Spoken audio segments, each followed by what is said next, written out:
Hey, Scuttlebutt listeners, thank you again so much for joining us. As always, I am Vic. I'm here with Nancy. Hi, everyone. And we're really excited to be welcoming our guest today, the Assistant Chief of Staff for Reserve G1 for 1MEF, Colonel Patty Klop. Ma'am, thank you so much for being with us. Thank you for having me. It's a thrill to be here. Yeah, this is so cool. And I really appreciate you taking the time to be with us. Your story is one that I think is very important, one that we've tried to highlight and bring awareness to fairly regularly on the show. It's something that affects me personally and affects our country as we're dealing with, mental health crises and veteran suicide more directly. But ma'am, the things that you've done, the foundations that you work with, I'm really excited to sort of dive in and talk about your story, things that you're doing to help bring awareness to the mental health crisis in this country, in particular for veterans. But before we cut in, can we just get sort of a brief intro, or as long as you want, really? Sure. The microphone's yours, but could you tell us a little about yourself? Sort of your path, your entryway, your journey to the Yellow Footprints and becoming a Marine. Certainly, be happy to. So currently, I'm a stay-at-home mom. I got two young little boys. You can see I'm pinned down and need reinforcements by these young little boys. My husband and I, we were a part of a unique program called the DAP. Now, in the reserves, they consider that a direct affiliate program where you join from active duty to the reserves. But for my husband and I, we call it the delayed adult program. So we put off adulthood as long as we could. And both of us were quite the anomaly. We married later in life, had kids later in life, likely retired later in life, but it's all good. So that keeps me busy. And when I'm not home, I'm still a reservist. As you said, I'm a Reserve G1 with 1MEF as the Assistant Chief of Staff G1. And I've had 5 years active duty and the rest reserves. And I'm about to retire May 1st, 2024 with 30 years of total service, 5 years active duty and the rest reserves. Thank you. That's amazing. That's awesome. Amazing. Yeah. That's I a did story 20. itself. Yeah, I did 20 and 10 more years. That's Well, as a honestly, reservist, no, I get it. Trust me, man. all my close friends, 20 was plenty, and I give them a lot of respect and admiration. They earned every red cent, 20 years full time. As a reservist, I feel like I could pace myself, so I go hard and put it all out on the table, and then I can retreat and recover, rest, and then go back hard again. So trust me, I salute you too. Well, thank you. And so I guess speaking of the delayed adult program, when you retire out of uniform, will that be it for you then, or will you go back into education, or do you have any? Yeah, no, it's funny you ask. I'm be at service limitations of 30 years commissioned service for colonel, but I have some high aspirations that I would love to do junior ROTC at a high school level. I just put in my package. In fact, it's being looked at this Friday, and I feel really good. Like I feel like I can just almost another calling. I have a lot to offer. Of course, I was a teacher for 16 years and was a college athlete. And I was at Paris Island and, of course, 30 years in the Marine Corps. So I feel like kind of the harvest is ripe for me to get in there and help young folks to shape them to be their best selves, whatever that might look like in their future. But that's what I'm looking at. So we'll see. It's early. I don't want to get my hopes set up, but I feel a lot of potential there and a lot of tugging in that direction. Good luck with that. That sounds Thank like you. something that would be absolutely perfect for you, something that you're tailor-made to do. Thanks, Nancy. I'm excited. So I hope it works out. Yeah, I mean, one of the things that does delay adulthood wearing this uniform is we get the the honor of sort of commingling amongst generations. And so even without probably trying, you're already sort of groomed to reach younger generations, younger folks, and mold and mentor and teach, because it's just one of the innate parts of the job. It is, and I love that. I have friends who are like, oh, everybody's so young, and it's time for me to go. And I'm like, are you kidding? I'm like, I love hanging with the young folks. If I can definitely hang with them physically, but it's such a thrill that we have young Marines, and I am truly old enough to be their mom, and then all the way up to sergeant. And I'm still, in sync, and so I love it. It keeps me young. And I love the fact that the Marine Corps is generational. It's definitely a young person's game, no doubt about it. But if you can hang in there, it just feels good. You got that accountability. Yeah, my back and knees will definitely attest to this. It's a young person's sport for sure. For, But, for sure, for sure. well, speaking of youth and torn ligaments and broken backs, so you were a college athlete. What sport? Oh yes, I played soccer all through high school, competitive club, and then college. And it's funny you mentioned that because this weekend is my 30th reunion anniversary since we won nationals my freshman and senior year in college. I'm the same age as Mia Hamm, and we played a bit against a lot of Division I schools, Chapel Hill, NC State, Virginia, Mercer University, Vanderbilt. And so it's going to be exciting. In fact, I was asked to speak, and I'm still writing my speech, but it's really a dedication to our coach, Becky Burley. She, after 5 years standing up this coaching soccer at Berry College, it's a small school in Rome, Georgia. She went to University of Florida and stood up that program, and they won nationals. So she's very well known in the history of women's sports. And she retired after 32 years. And so it's going to be really neat to be a part of that and celebrate this time together. But one of my goals in my speech is basically explaining how soccer and being committed to a sport has certainly transferred to the Marine Corps world and prepared me for success. Yeah, absolutely. I find there's so many parallels between team sports and obviously military service. It just sort of gets ingrained in you that, like, Yes. I can't run and gun this thing. It's not like Call of Duty, Yes. where I could win the war by myself. So yeah, I think there's so much there. Again, I think that speaks sort of to your education background as well. That, I mean, you've just really been in this sort of mentorship role for the vast majority of your life, it seems like. Yeah, no, it's been fantastic, and a debt of gratitude to my college, my experience, and Becky Burley, my coach, and just the little things like time management. If you wanted to play, you got to have good grades, focus, and it was a no thrills mission. We're there to play soccer, win games, no fluff, no drama, no nonsense. And so when I went into the Marine Corps, it wasn't like the first time I got my first butt chewing. Right, right. Like you get a little tough. And of course, we like to say under the ruse of fire in the belly speeches by our coach, let's keep it light. But no, it really kept us razor focused, literally and figuratively, keep your eye on the ball and focus on achieving those objectives. And ma'am, where are you from originally? Was the Marine Corps sort of something that was always, um, aspirations for you, or did you sort of fall into, like, did you the OSO win you over? Mm-hmm. Yes, I'm originally from Baltimore, Maryland.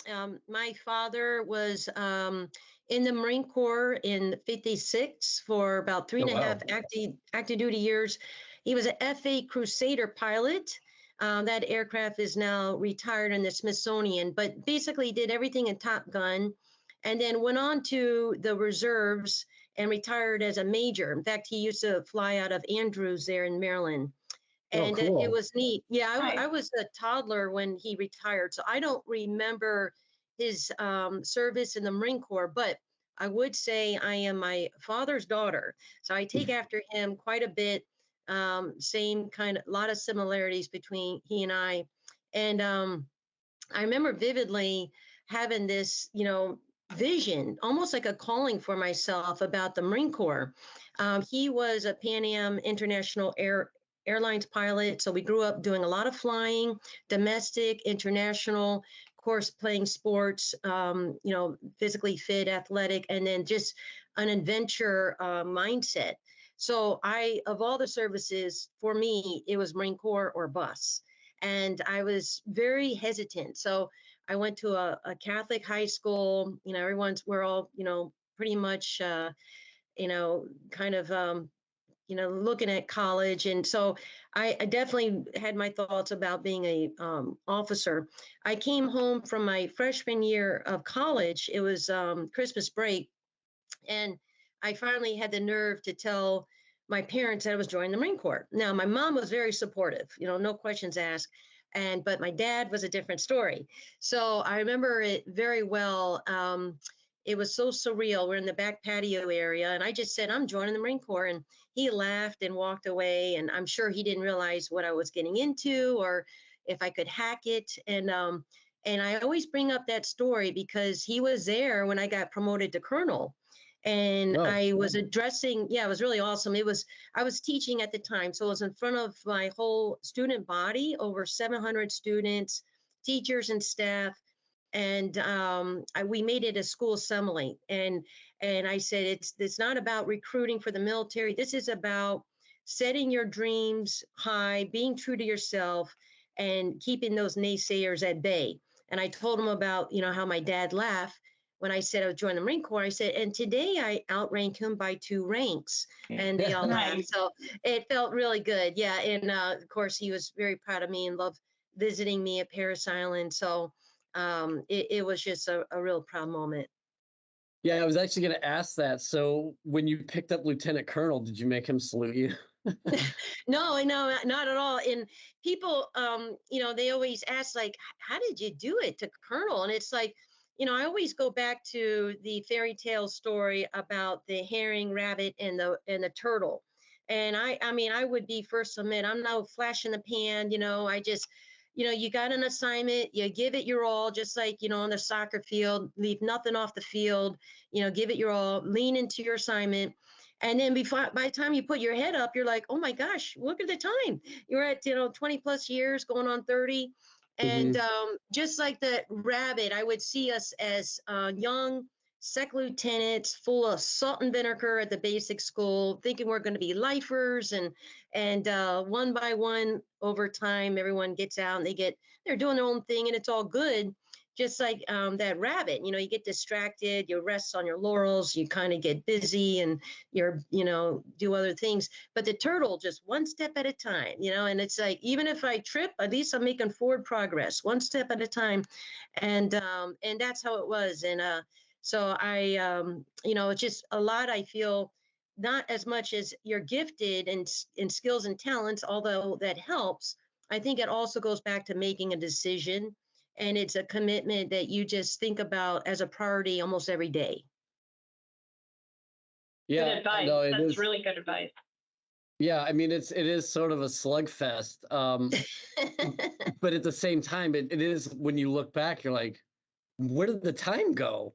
Yes. Um, yeah, interesting. So here, I guess one other aspect of it as you're coming up on your retirement that I think is really fascinating is, and we talked about sort of the service being very much a immersion therapy for cross generational sort of relationships, but at the same time, you have seen such a, or you haven't seen, you've experienced such a change in culture.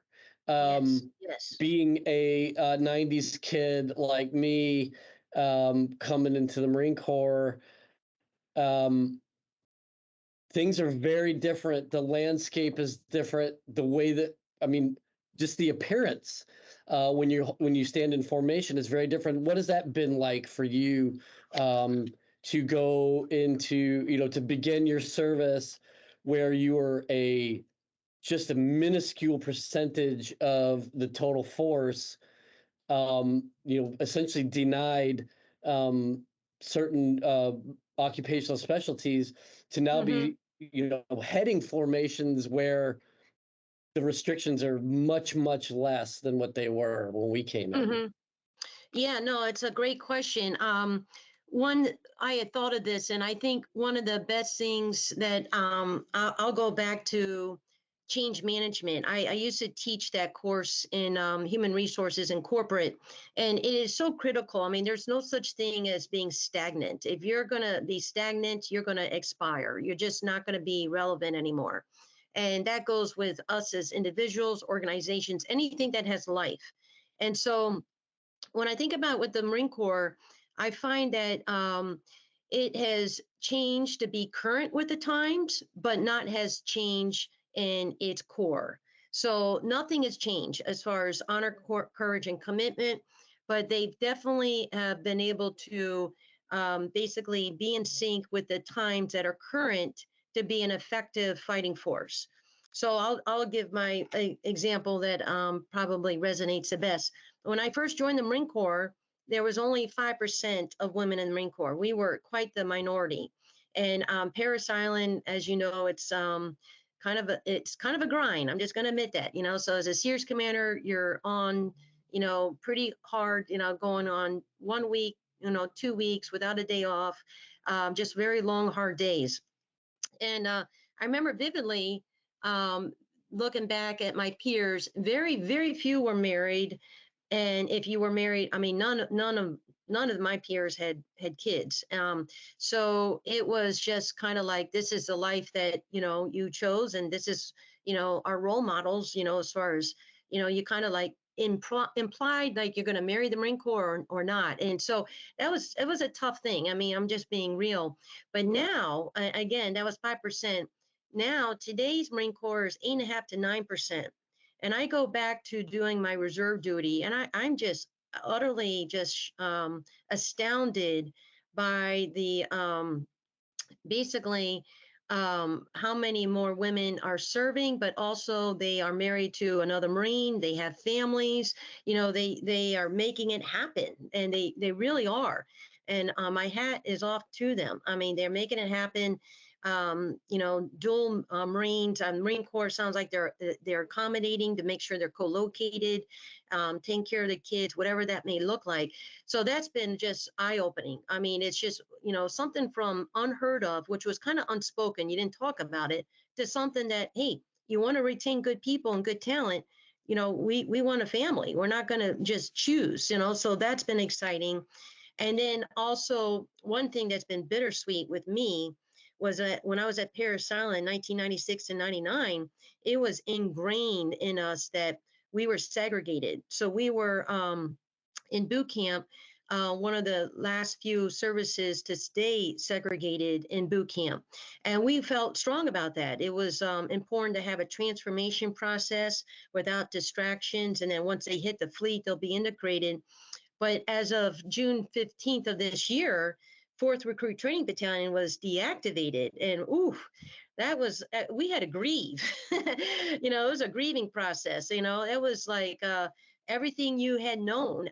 But then this past summer, I attended the Joint Women Leadership Symposium and spoke to Marines, and we had a candid conversation, just saying that now with boot camp being fully integrated, that it has definitely been proven to show a nice an improvement as far as preparing them for integrated being in the Fleet Marine Corps. So, for example, like let's say the male drill instructors, they are more aware with females there to kind of a little bit of a check and balances of what they say or things of that nature. So across the board, I've seen it that it has been an improvement, and this is how we're going to go. So it's been good, but regardless of the changes, again, changes to be current with the times without changing its core.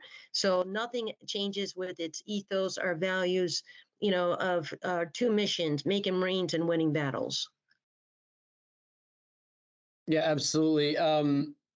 Shameless plug for our MCA events, but at one of our dinners, General Smith had said something along lines I thought was very, really profound, was that, in this era now of, great power competition, our greatest weapon against our adversaries isn't going to be our stuff or the things that go boom. I'm paraphrasing, obviously. Sure.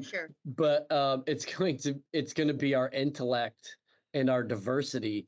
And so why, and especially as we're looking at recruitment issues and, great power competition on the international stage, but I mean, competition here domestically for talent, why would we limit what we can do and who we can pull from and what our talent pool is going to be by throwing these just absolutely arcane, abstract restrictions on ourselves that are going to hamstring us when it comes time to, to fight. And at the same time, when I'm sitting around a sand table or I'm coming up with an O plan, why would I limit myself to this myopic thinking by a bunch of people who came from the exact same background and had the exact same sort of world experience? I need to diversify our thinking and our innovation, or else we are absolutely going to lose.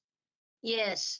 And I have 2 points just to add to that. So anyone who does their research, you're going to find statistically that when an organization not only is diverse, but values its diversity, that it is such a better organization. So thinking out of the box, adjusting, improvising, the ideas, the synergy, everything, they're just a stronger organization with that diversity.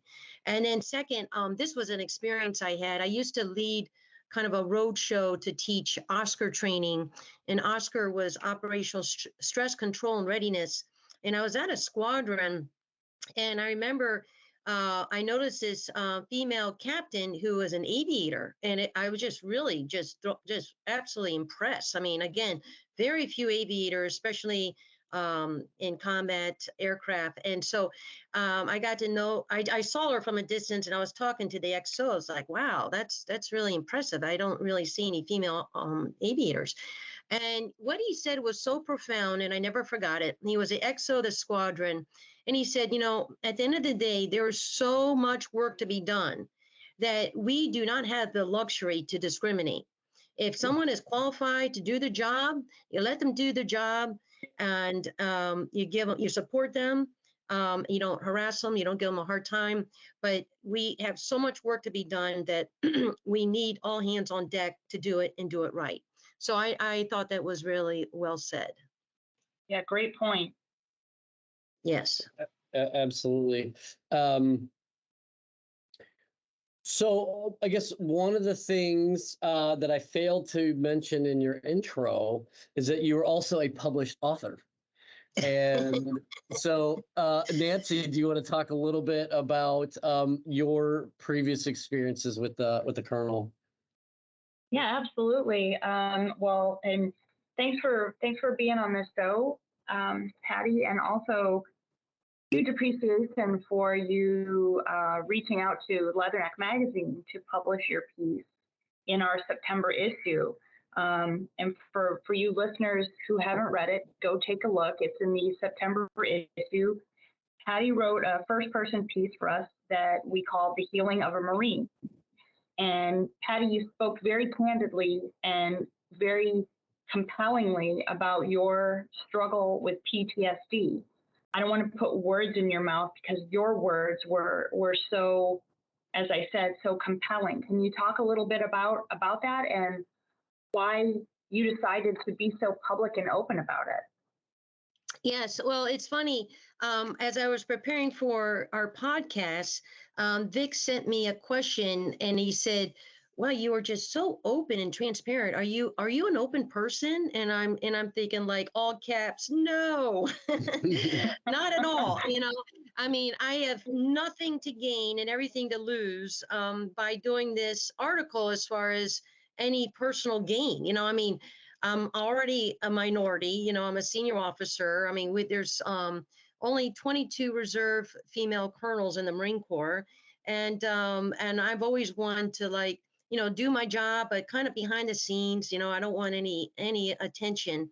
But this was just just a really lack of a better word, just a divine story in many ways. So I guess I'll start in the beginning.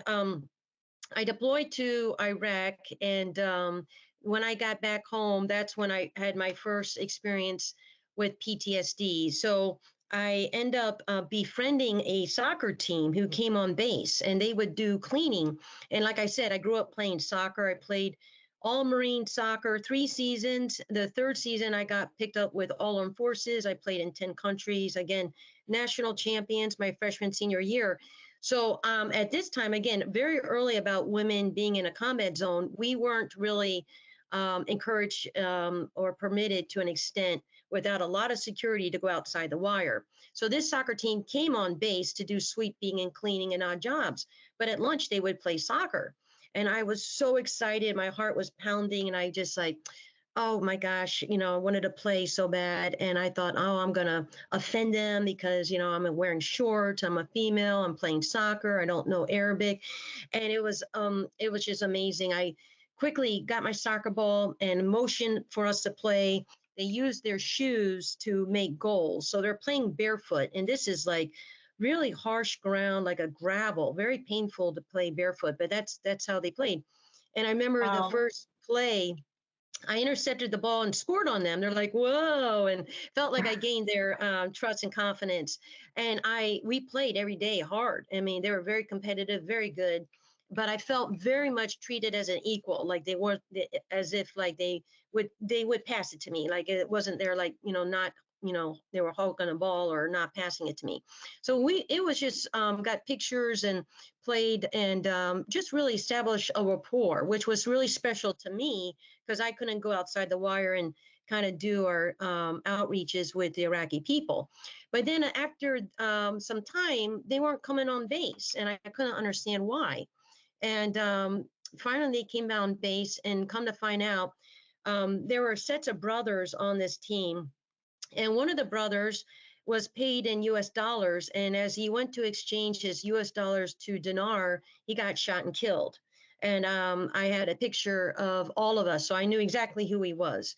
And it was just devastating, and really had a hard time. And for those who deploy, that when things happen that are very tragic, you just don't have the time to process it. You got to move on. You got things there, deadlines, and, the day moves on. So never really processed that. But found out that the Iraqi soccer team, because they lost one of their own, were inspired to join the Iraqi police.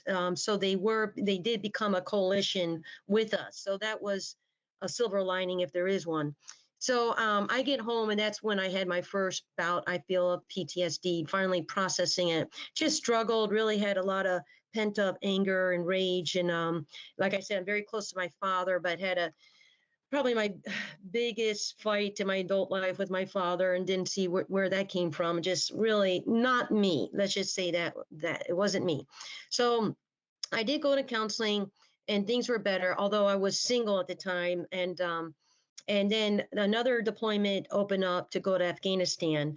And the only position that was open, because I was ready to deploy, and we had 2 raging wars at once, was right. Mortuary affairs with 2nd MEB Afghanistan. So this was a troop surge under President Obama. And initially, we had orders to go to Iraq. So Iraq seemed to be tapering off.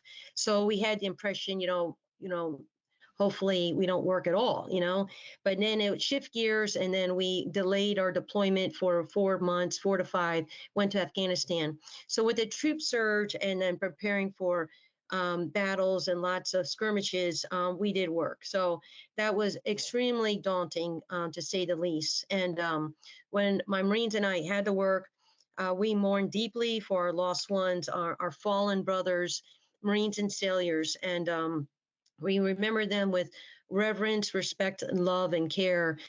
So it was very excruciating um, and um, and daunting to say the least. So preparing ramp ceremonies and what have you. So with that coming home, I definitely got very much blindsided by PTSD, and it was at its worst. I mean, everything you can imagine, the signs and symptoms, the irritability, the nightmares, the kind of sensitivity to my environment, whether it be weather, noise, loudness, and just feeling like my skin is crawling. That's probably the best way I can describe it. And so with that, I knew I had to get help. So I did get plugged in with the VA pretty much right away. And I was going to these appointments and really going on a regular basis, like once or twice a week. And I mean, giving it my all.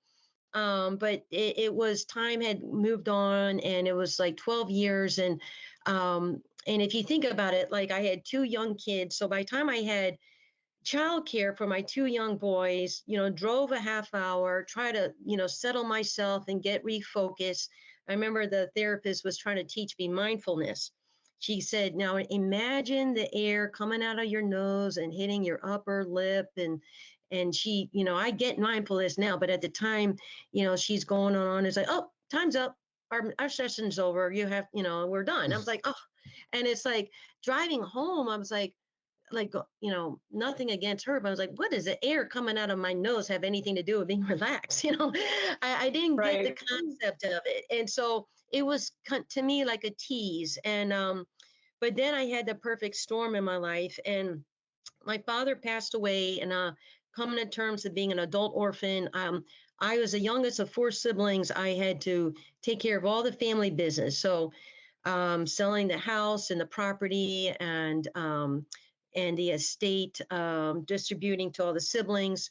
My brother, he has really struggles with addiction, so I had to be the trustee of the trust because he couldn't manage money. So it was over the top stressful. And then that same fall, I returned to teaching. I took 2 years off because my second boy was born, and teaching was overwhelming. My classes were overpopulated. I had used to have like one class of third grade, about 22, and that doubled. And then we were expected to share the gym with another teacher, like 80 third grade students. And that was just one of many. I mean, that's one of many examples that I was just ready to lose it. So long story short, I was overly stressed, and I had to resign from teaching, which was unexpected. And that was the greatest, to me, failure in my life, because I had thoughts of retiring, but my behavior was out of control. I was overly stressed out.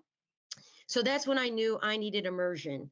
So these little appointments weren't cutting it. Again, no fault of the VA, but you just don't have the time to process and the space and to like nurture these new skills. And so I needed immersion without distraction, like really take a hold and traction of these new skills that I needed desperately. So it took a while, but after almost a year, I was accepted to a VA treatment in Cincinnati for 7 weeks of inpatient treatment. So that was January to March 11th, 2022. And I think about, I just had this, like a lot of imagery during treatment about what I went through and my experiences. And so the first one was, when you think about coming home from a combat environment and trying to reintegrate back home in society, I just really focus thinking about the story of Old Yeller. So Old Yeller, as we know, middle school book, it was a domesticated pet, very friendly and, knew what's expected. But then it got bitten by something that had rabies. And so with this disease of rabies, the dog was foaming at the mouth, snapping. I mean, it just wasn't domesticated anymore. And so the only logical thing that had to be done was to take it out of his misery and shoot and kill it, And so it felt like that. Like I had PTSD was this rabies, and how do I get it under control and manage? So one of the breakthroughs I had through treatment was understanding what the mind what happens to the mind with PTSD. So the PTSD hijacks the brain. Basically, a lot of veterans have an enlarged amygdala, which is, that part of your brain that keeps you alive. So the fight or flight. And so with that, you're just keeping alive. Your brain, your experiences knows trauma and knows life and death, and it's doing what it should to keep you alive. So that, and when I first comprehended that, I really lost a lot of my shame that I had about my behavior. So it was just a natural cause and effect relationship. So I didn't feel so bad, because here I am, middle class America, a couple masters, colonel, all these things going for me that I couldn't, but yet I couldn't get my act together, So that was very, kind of a relief. And then working on my treatment. So at some point, I was feeling a lot better. I just felt like this dark, ominous cloud was following me wherever I went. And I just really could not shake it. But with treatment and healing, and we did what's called cognitive processing therapy, that ominous cloud finally parted, and it was just sunny, clear blue skies. And I felt so good and amazed, and just amazing. And I remember asking, like having a moment with God and saying, thank you, God. I feel so much better. I really do. I can feel the healing power and your presence and your grace. And then the thought came to me. I said, I should share this story. It's just been such a powerful experience, because I can imagine others are suffering like I was with PTSD. And I thought, no, I better not, because I'm still in uniform and I don't want to rock the boat. And there's a stigma about mental health. And I had all these great excuses. And then it felt like God was just tapping me on the shoulder and said, yeah, nice try that again. You're going to share your story. And now that you're in uniform, you're going to be able to reach a lot of people. And yes, there are others suffering in silence like you are. So that's when I just got this great, vision and really put, paper to pen and started writing my story. And with what I loved about cognitive processing therapy is that this treatment that I went through was like a sanctuary for warriors with invisible wounds. And so it wasn't ever a therapist or a counselor saying, oh, you're screwed up and look at you and your behavior and, no kind of shame. It was like, okay, let's establish a healthy baseline. And this healthy baseline is what, living life with joy and contentment looks like. And let's see how we can get to that baseline. So you're kind of doing your own self-discovery and being your own coach to figure out stuck points that are keeping you from going to that baseline. And so what you do is, because I have ownership of my behavior, I'm figuring this out, then I get the responsibility to know how I need to do and what I need to do to get to a healthy baseline. So that part I love. And it's an internal locus of control versus an external locus of control to kind of coach myself and realize, this is it, folks. You got one life to live. Right. Mortality is still hovering around 100%, right? Yeah. So this is it. So, what are you doing to live your best life today? And for us as veterans, we live in the best country in the world. We know how other places in the world, how they live. And so we, of all people, should be living that best life because we know how rich it is to be in, the land of the free, home of the brave, our civil liberties, our freedom of speech. I could go on and on. So what was it? I'm really fascinated by this sort of the progression of your therapy.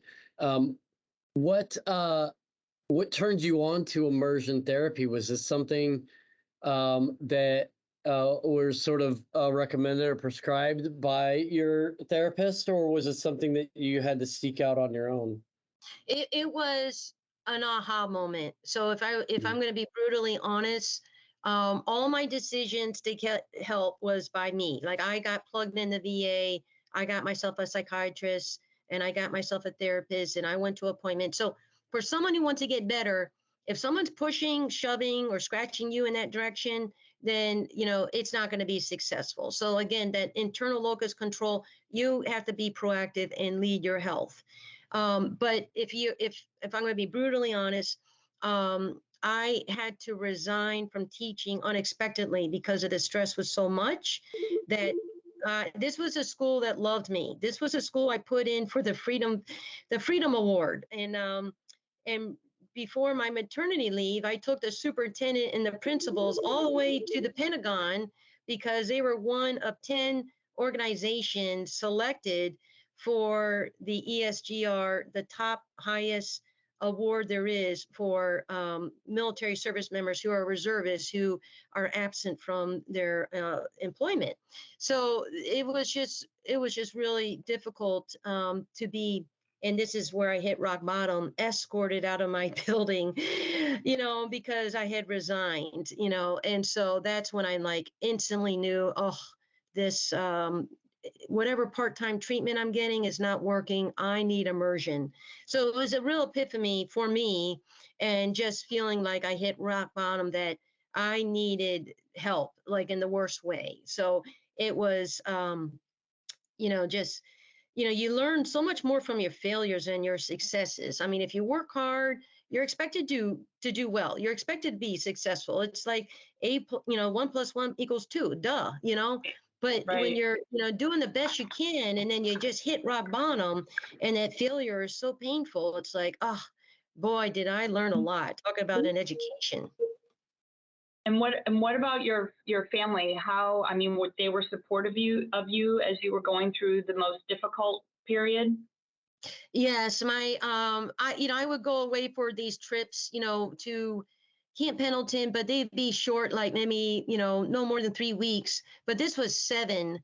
So, I give my husband and my extended family, my in-laws and my 2 boys, a lot of credit. And of course, I had a lot of shame about going to PTSD treatment. So I would tell everybody else outside of my inner circle of family that I'm going on a military assignment, which is true. I mean, they didn't have to know all the details, but that's like, that's how hard it was to, to answer your question, am I open? Absolutely not. I mean, I did not want anybody to, know that I was going away for treatment for PTSD. But to answer your question, yes, my husband was, holding down the house and 2 little boys. So yes, he deserves a lot of credit. So I'd finish March 11th, 2022, 7 weeks.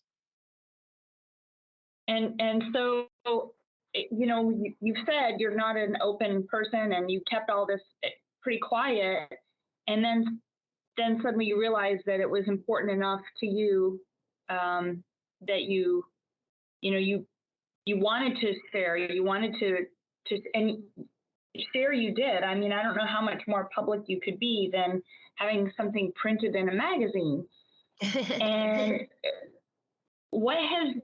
we've talked a little bit about this, you and I, already through emails, so I kind of know the answer, but for our listeners, tell us about the response you've had from people since you did publish this article. And I know you've shared the article through various social media platforms. Yeah, certainly. Well, it's interesting. I always find, like, you're maybe heard of the kind of the biblical term, like the truth will set you free, and I never understood that, and but now I do. And now I realize that, this PTSD, being a mental health stigma, was really keeping me down, like really, like I gave it so much power, and when you give it power, it's doing what it's supposed to do. It's a stigma, and so if you create that stigma and respect it, you're giving it power over me. And so with understanding the truth that, hey, I just went through a very difficult deployment. I was exposed to death on multiple occasions that were just very, very difficult. And so, if you come to terms with what is kind of logical, it's like, well, of course I'm going to respond, or my body's going to react, and I'm never going to forget that. And so, Sure. understanding that, what PTSD is, and then the truth will set you free, is that the truth will, eventually manifest. Everybody has their own truth. You can, kind of subdue it, ignore it, or or pay attention to it, but it will manifest. So for me, now that the truth is out there, it's shocking. Like, I don't have any reservations or any doubt or kind of regrets that I wrote this article. I mean, it's just been absolutely liberating.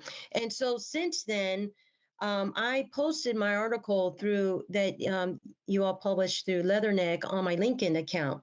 And I didn't think much of it. I thought, LinkedIn, I just want to share about my article. I said, yours truly wrote an article about PTSD, not thinking much of it, and the link to the Leatherneck website. And as of today, it's like over 10,800 views. And Wow. I mean, I'm just shocked. And I had a personal direct message that was like a long letter, like, just like, oh, Mel, do I get you? So I can tell you over and over and over that it's been nothing but a resounding receptive response. And I was invited to be the Memorial Day guest speaker, and this year, May 29th. And I basically gave my story. Afterwards, I had Vietnam veterans shaking my hand, not letting go, tears in their eyes, who still say they suffer from PTSD and the nightmares. And I remember going to Quantico on an assignment, and I ended up crossing paths with a sergeant of mine. We were at the hospital liaison, and he's a gunny, and he's retired. He's doing a civilian position. And I just started talking to him. I said, I went to PTSD treatment, and he shared a little bit about working in the hospital with all the wounded medically evacuated and having basically secondhand trauma. He couldn't go back in the hospital, and his wife would give him a hard time. And I said, yeah, I wrote an article, and let me send it to you. So I went back to my room, but then I got sidetracked because I had other work to do. Well, before I know it, I was sending in my article, and he already responded. And he says, oh my gosh, your article's amazing. I can relate with everything. And I'm thinking, how did you get my article? He ended up Googling my name to find my article, and he read it all by the before I could even send it to him. And he's doing great. He got treatment for alcohol, and he's going through the VA, and he's getting like injections and treatment. So it's really about disarming the stigma, having an open dialogue, being, again, the truth, being honest about ourselves, and asking ourselves, what are we doing to live our best life today, enjoying contentment? Wow. Yeah. And I'm sorry, Vic, go ahead. No, go ahead, please. No, I was just going to ask, Patty, do you feel any pressure to, I don't know how to say this. Is there pressure that comes with knowing that people are kind of looking to you now for some guidance because you have been open?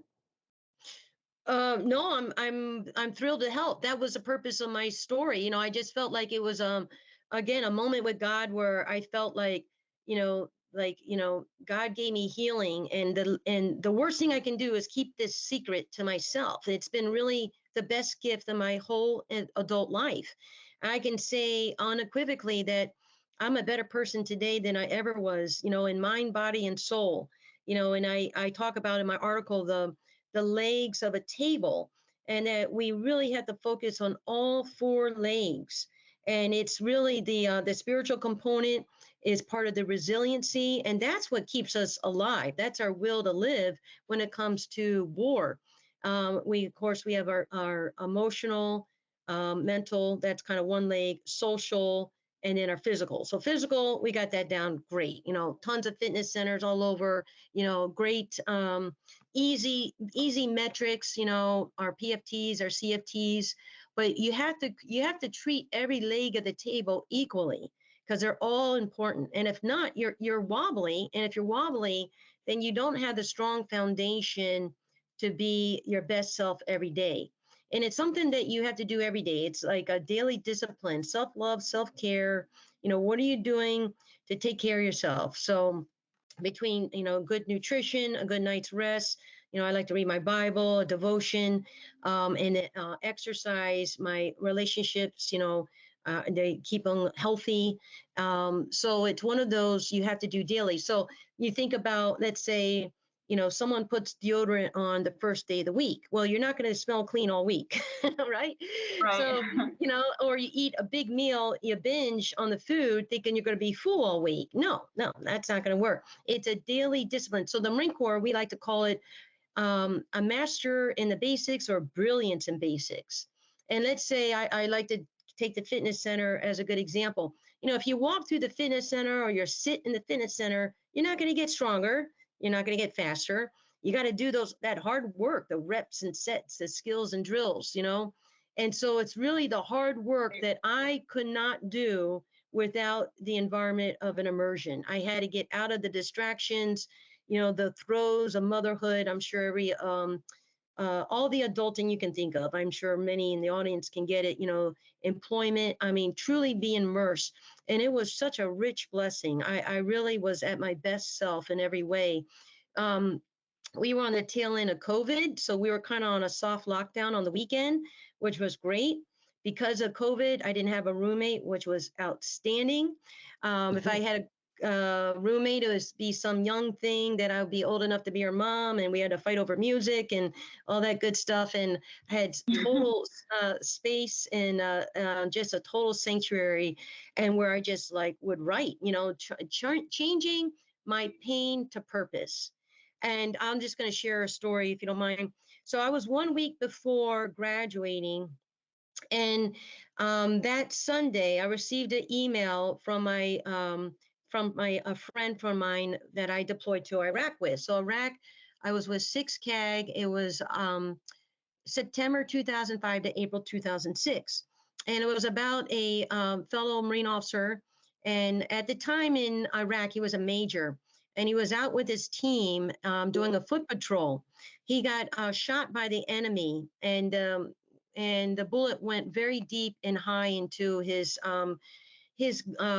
basically his stomach, groin area, and it was very serious. He got medically evacuated, but it became septic. And Wow. because of that, they had to flush out his blood and get new blood. So he almost didn't make it, but he was medevaced and made it to Bethesda. His wife was very worried. And I got this great picture of him with his 4 boys around his bed. And he made a full recovery. He was promoted to lieutenant colonel. He stood up the Wounded Warrior Regiment. So that's back in the time when we stood that up. And he ended up with 28 years of total service in the Marine Corps.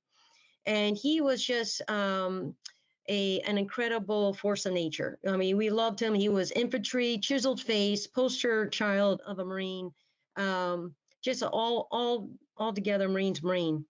And so the story was about him, that he had passed, and he was only 61 years old, and didn't make a lot of sense. He also found out he had 2 more children. He had daughters, so he had 6 kids altogether and his wife.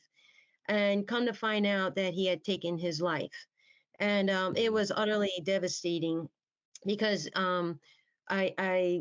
we all felt that he would be the last one to struggle with anything. I mean, again, he was just such a force of nature, and just a real presence about him. He knew several languages, a couple masters, retired lieutenant colonel, very decorated Marine. He had 3 deployments, OEF, 1 OIF, also Operation Hope. And so that was just, it just crushed us to hear that.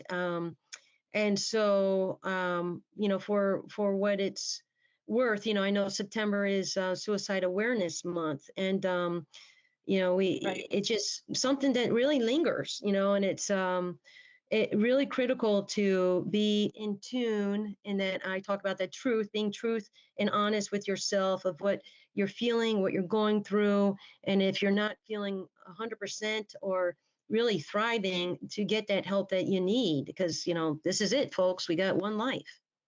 Yeah. Yeah, absolutely. I mean, between, the long war, COVID, isolation, Yes. the just the insidiousness of social media on distancing us, obviously, sort of the climate in our country right now, politics being extremely divisive. There's so many of these stressors that are just coming down on us so much that we've had some guests on our show, and one of the reoccurring themes is that um, the incident itself where you may have experienced trauma obviously is the catalyst, but we have to look at a system of systems, and there's all these things, almost like nuclear technicians go into wear Geiger counters. You don't know where you don't have that. You don't have a thing on there that is measuring your stress levels, and we all have a limit, and so you're not really sure where that is or what your capacity is or any of those things. And so we just have this constant sort of bombardment. And so, yeah. And very oftentimes it is that person that you think there's no way that that person is going to go that way, or that they're just taking it all in stride. And they're usually the ones who need help the most, because they're not the ones that people go to say, hey, are you okay? Yeah. Because they just seem to be handling it. They're doing well. They're doing what they need to do. And oftentimes those are the ones who need the most help, because they often take on extra duties. They take on a heavier workload. Yes. Because they're successful. That's who people turn to. That's right. Yes. And they also a lot of times assume the responsibilities, and as Marine leaders do, is get on my shoulders. I'm going to take us across the finish line, to the finish line. And they don't seek the help, and no one asks them, do you need something? And so those are oftentimes the ones who end up becoming, they end up becoming, succumbing to their wounds, because they are just as unaware of their trauma as the rest of us are that they are experiencing it. Yeah, no, so true. So true. And it's trying to understand kind of maybe the life pattern where, for someone who's a combat veteran, they get home and, they might have a young family, or starting on young family. They're starting a new career. I mean, they're busy. I mean, they got lots of irons in the fire. But we find out that it's later in life where they're empty nesters, and then they retire, and then they've never maybe processed this trauma, and they're home, and it's the four walls and their thoughts, and it just really can kind of get the best of them. Absolutely. Well, ma'am, I so appreciate your generosity with your time. This has been really great. What's next for you? What's sort of on the horizon? I know you working with a few nonprofits. You've Yes. got retirement come on the horizon. What's next? Yeah, thank you for asking. Yes, so I want to cross that finish line strong. Got about to retire, so spring 2024, be 30 years total service. I am an advisor for a organization called Freedom Fitness America. It's a nonprofit, and we implement total force fitness to prepare military service men and women to be fit for the fight and life. Specifically physically, mentally, and spiritually prepared for the violence of combat, and to excel in tackling obstacles in everyday life. So I provided you my website. Also, my story is on that. So for those who want to read my full story, that's there. And then another project I'm starting is there's myself and two other ladies with military backgrounds. We want to stand up a all women veterans kind of organization or group. There's so many for men, or I say majority of men. So VFW, American Legion, Marine Corps League, and kind of find out that women veterans have an extremely high percent of suicide rate. So there was like 250% higher, 2.5 times higher rate for female veterans compared to U.S. civilian adult women. This was taken in 2014 by the VA. and suicide rates are double that of the male, and that was in 2001 to 2014.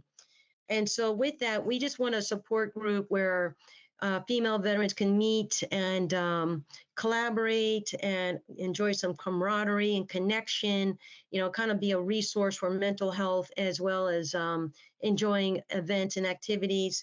And then also for me, that's the one part that I'm lacking is sustainment. So just like I talked about, you can't just be a one and done with your treatment, it's sustainment. So, and we've had just really, as women veterans, just these unique experiences that are just almost eccentric compared to society. So it's really hard to find connection with folks that are like-minded and similar backgrounds. So that's the intent, is to kind of get together. So it's called a She Force Vets Only, and I'm very excited about that.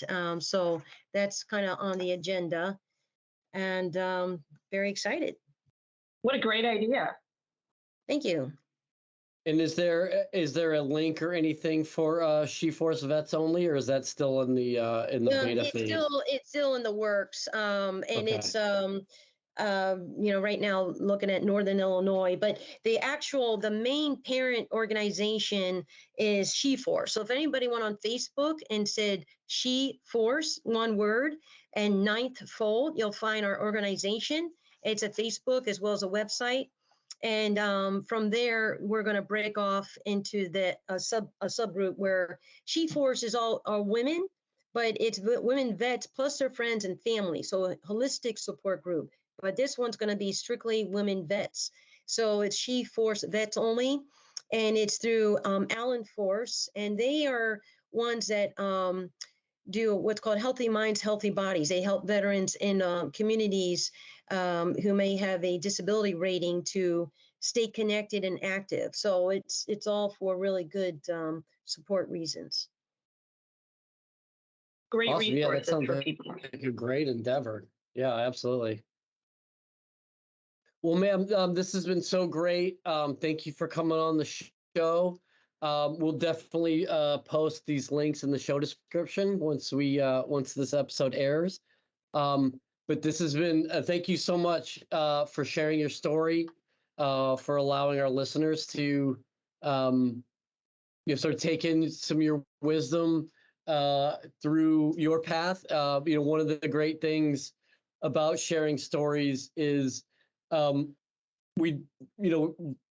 those behind us don't have to, blaze the same trail, and hopefully Yes. our listeners have learned as much from you in this time that we've had as we have in being with you. So thank you so much for highlighting some of these things, helping to bring awareness to the mental health crisis in America, in particular for veterans. So thank you so much. I can't articulate my appreciation enough. Well, thank you. It's been a real honor. I really do appreciate this invitation. So thank you so much for letting me share my story. God bless, and Semper Fidelis. All right. Thank you so much. And I just want to say in closing, Patty, thank you so much again for coming on the show, sharing your story, but for writing about it in Leatherneck. And I hope that you will keep us posted on what's going on with you and your latest endeavors. Stay in touch.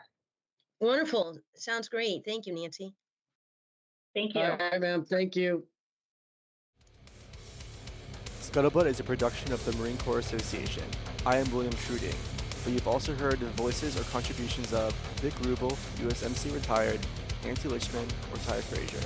The opinions expressed in this episode do not reflect the official stance of the Marine Corps, DoD, or Marine Corps Association.